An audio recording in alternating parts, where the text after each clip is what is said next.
So he's asking if there is a side effects for having too many connections. Is that right?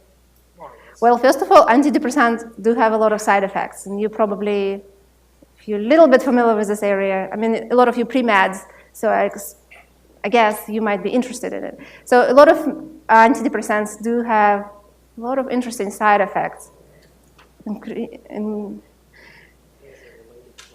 On this picture, it doesn't show how strong is the connection, so the first connections are very weak. And if you use it a lot, connections getting stronger, thicker.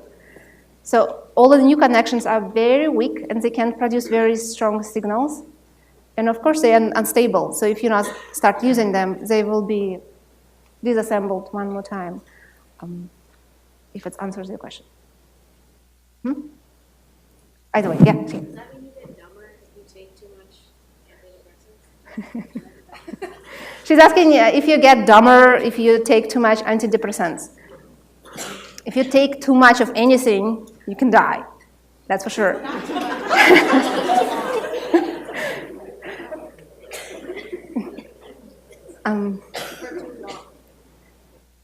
So the reason is antidepressant is faking the natural process. It gives you serotonin, which indicates that something important is going on. Let's grow some neurons. But actually nothing important is going on in reality.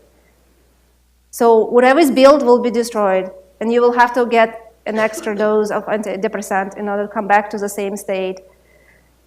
Because neuroplasticity is just a side effect. Serotonin also gives you a sense of well-being. Serotonin is a happy hormone.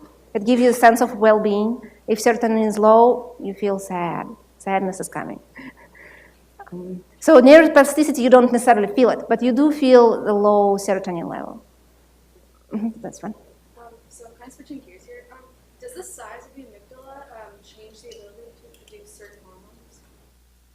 Does the size of the amygdala change the ability to produce certain hormones? Size of the amygdala. I've never heard that variation in size could matter. Activity, though, matters a lot. So while I was talking, I was saying, oh, cortisol activates amygdala. Oh, dopamine activates amygdala. So amygdala could be inactive and active. If you saw ants have tiny brains, their brains you have to see under a microscope, and they do just as well as human brains, and they're tiny. So I don't think size matters as much as the functionality and activity of the neurons. So he's asking how long we need to take antidepressants in order to completely restore the network. Well, first of all, antidepressants don't completely restore the networks. Statistics shows that 20 to 40% of people get better after the treatment. No, majority of them get better, but only 20 to 40% better. That's it. So it doesn't completely return person to normal state. It just mimics. It eliminates the symptoms. It's fighting low serotonin level.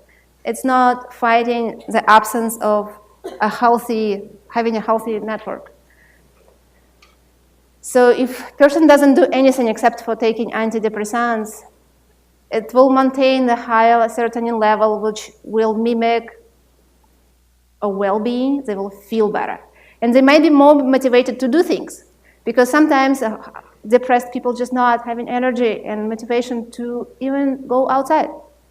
So I think for difficult depression cases, it's important to take antidepressants, just to get the motivation to start going and doing and using those networks. But eventually using the networks is what will keep it stable. So the question or suggestion is to combine those two approaches, antidepressants and physical activity, and this is one of the strongest approaches so far. I've read several books on exercise and mood, and they do say that combination of two makes it more successful. So another suggestion is psychotherapy and depression.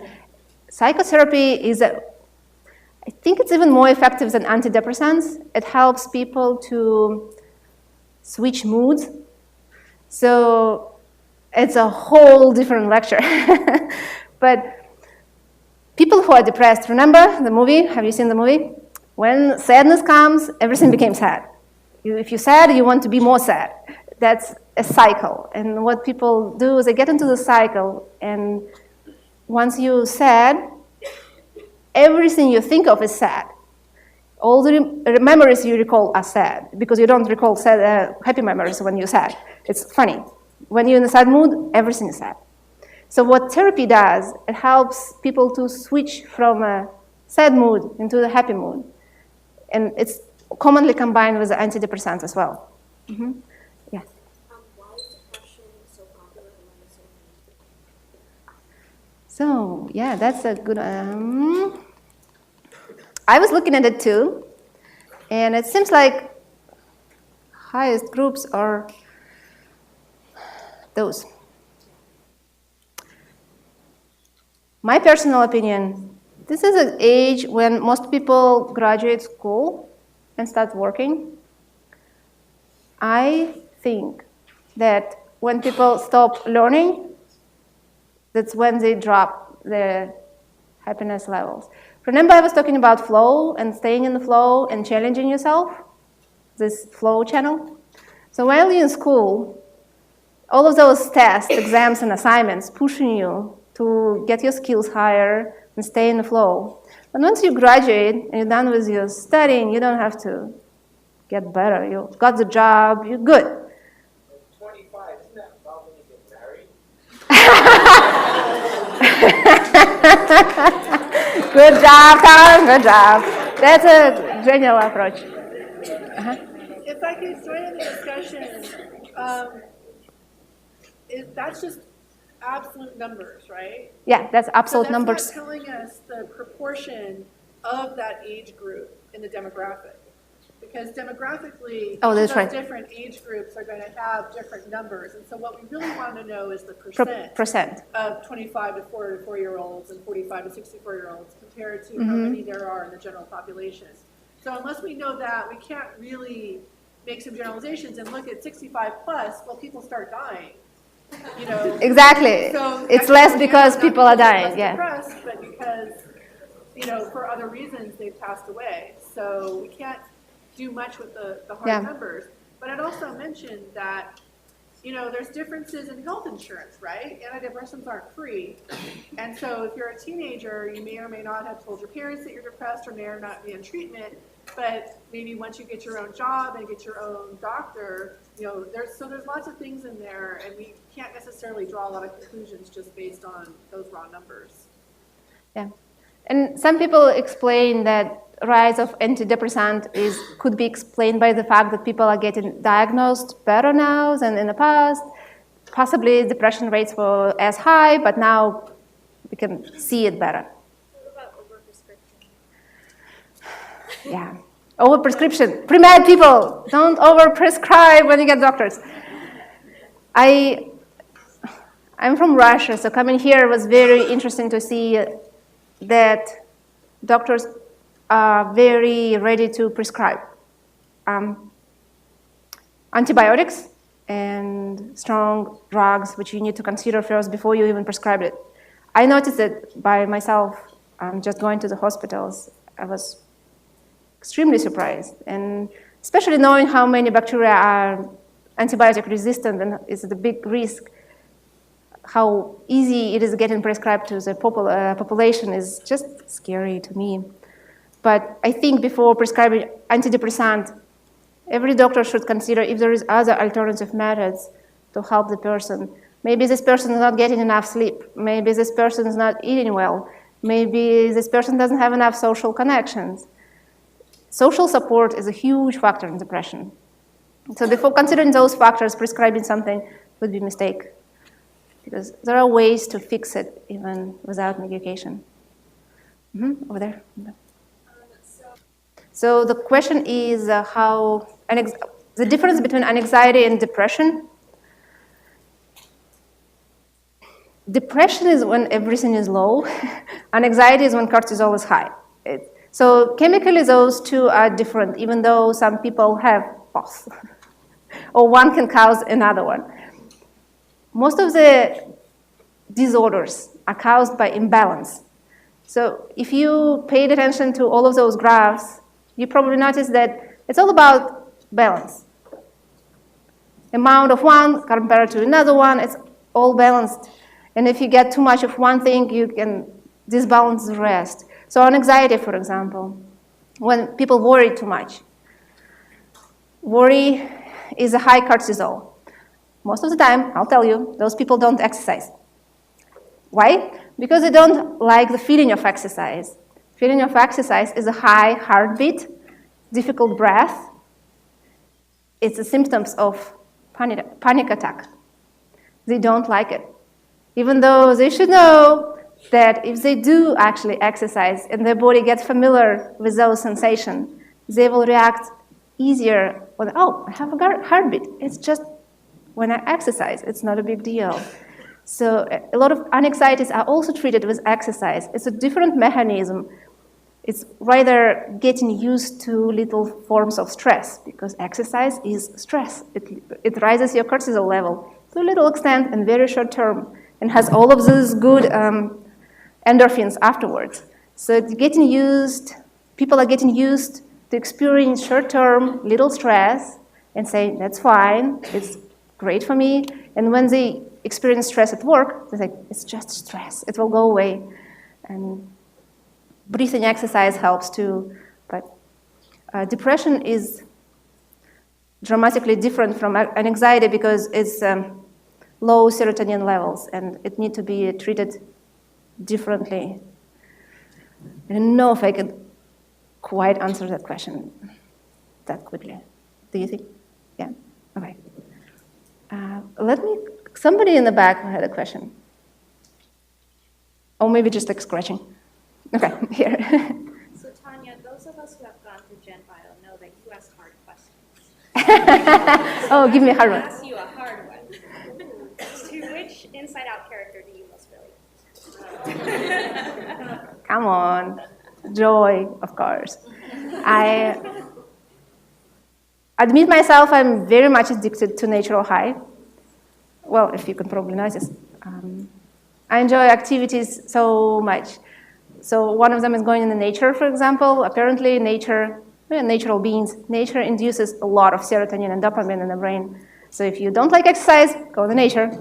And every time I do something like this, like dancing or going in the nature or do other kind of activities, the next day I feel calm and relaxed, and then in 2 days, start moving around.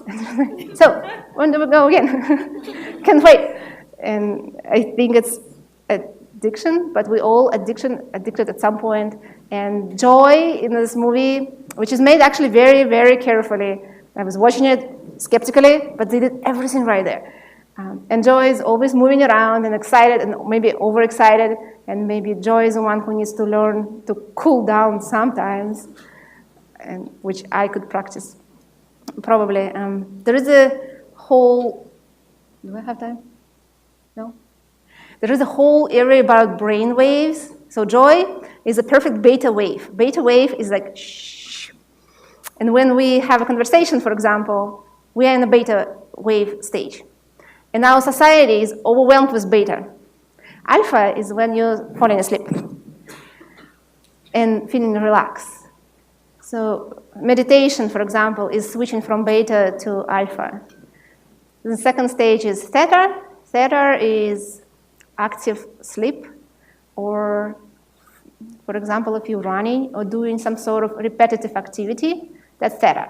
Theta is imagination and ideation stage. A lot of good ideas come to people in theta when they sleep, washing dishes, or in the shower. And then there is a delta. Delta is a deep sleep. It's a very low activity of the brain. So switching even from beta to alpha for modern society is very difficult. And we overdo beta. We do so much beta that, like me, I couldn't go back to sleep last night because I was so excited, like that joy. And learning the techniques to switching from beta to alpha activity on its own is a whole different book. And exercise helps with it too, because it's a repetitive activity. It helps you cool down mentally. Slow down. Okay. Sophie, you don't have a question for me? Is exercise addictive, like drugs are? Right. We discuss it. Depends on the person. I'm addicted. That guy probably not so much as that guy who is running 50 marathons in 50 days. But if it is addictive, I wish you all to be addicted to this kind of addiction. Because, for example, Gabriel, he said he's not addicted to exercise. And he can make him exercise. And we can make a whole workshop on how to make you into exercise. Yes, Gabriel. So why can I go to the gym and I'm not addicted? So when you don't exercise, your body will not like exercising. And all you will feel is fatigue and annoyance and boredom, and you will feel so much pain. So people who is getting into exercise program need to start very slowly, and they need to make sure they reward themselves, because endorphins is not getting used to being released. So you have to fake it. You have to reward yourself with, some people log it and say, hey, I ran 2 miles. It's rewarding. It's like boosting your dopamine. Some people buy themselves ice cream after gym. It doesn't matter. The matter is you have to reward the activity, because we do what we're motivated to do. If we don't have motivation, we won't do it. If you don't get endorphins after gym, you won't do it. You have to make sure that you start very slow, building up, and reward every step. For example, some people exercise to lose weight. It may take months before you lose weight. But if you exercise for mood, you will get effects of mood very quickly, almost in a week. You will start getting this feel of relaxation and happiness. But you still have to stick for 1 month. Some people just hate the type of activities they do in the gym. So maybe in your case, you have to find the activity you actually enjoy. I don't run. I cannot run. I can run only if I'm so grumpy and stressed, then I can run. But normally I don't run. But I dance. The question is if the nature of the cause of depression matters. So sometimes depression caused by a strong loss or strong event in life. So it's a complex issue. Of course, it's genetics. It's a lot of genetics factors. But studies show if people who are predisposed to depression exercise, they lower the risk of having depression. Postpartum depression is a very big deal, and for several reasons. First, when you have a baby, you have a lot of imbalance in hormone. Hormonal imbalance leads to depression and other disorders. So before it gets back on track, you can fall into depression, self-feeding disorder. Secondary, when children shows up, your lifestyle completely changes. You don't have time to exercise. You don't have time to sit in a quiet space and having me time. Have you heard about me time, how important it is? You have to have 1 hour of me time every day. Yeah? So when dramatic events in people's life happen, their lifestyle also changes. Sometimes they don't notice it.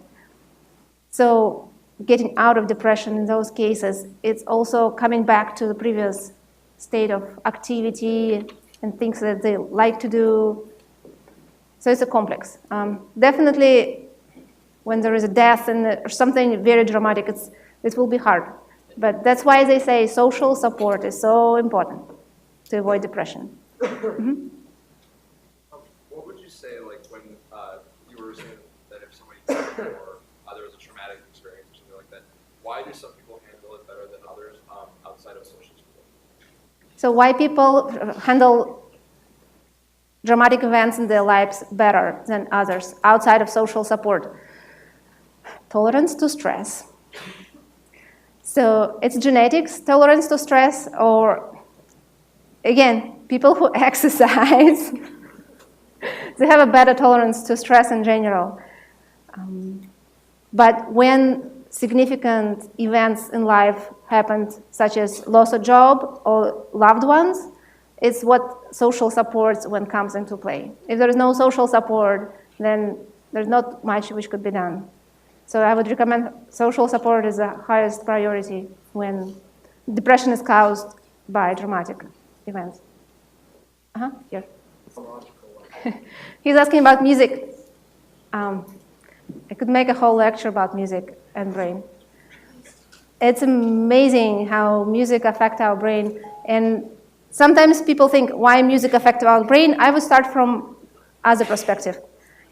How we write the music to affect our brain. So our ears and brain is fine-tuned to recognize emotions in the voice. We're fine-tuned to recognize emotions in the voice of other people. So composers who write music, they use the timbre and the volume to write music. They're writing down the sounds of emotions. And then we're listening to the music and we're feeling the emotions. So it's not the music is cause us feel. It's people who write the music putting the sounds of emotion into it. So it's really amazing. I was looking into studies how different music, interculturally in different countries, people never heard this classical music before, will cause the same emotions in children and adults across the whole globe, which demonstrate that emotions are universal. And what causes the emotions are also universal between humans. It's like universal language, kind of cool. Yeah. Tanya, I think some students probably have to go, and I know that we could probably talk about this all day. But, let's thank Tatiana again for... Yeah.